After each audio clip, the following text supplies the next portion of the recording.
sithathe imoto siyokwenza i-COR ukuze sithole idala disk aphinde lama companies athi asenze o-car scan asenze o-card track abaduplicate izinto ezenziwe u-government thina siyakhokha njalo. So these companies are exploiting us more than enough. We need a caring government that must protect its citizens.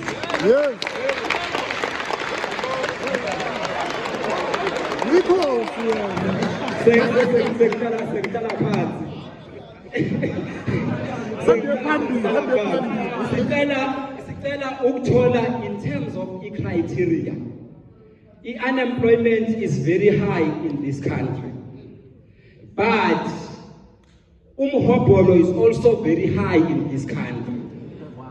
Why we are worried and the criteria ngifisa babunhleka sicacisele yona ukuthi kunabantu aba-operator ama-e-hailing operators abangenayo enye i-source of income rather than these app companies. Then uma sek-applyelwa ama-permit kuqale kusebenze o-connection uthola ukuthi abantu abahothisha abahonesi abahodokotela abamaphoyisa bathola ama-permit iy'moto zabo zenza income for someone ohlele ofisini ovele onayo income ezofika month end.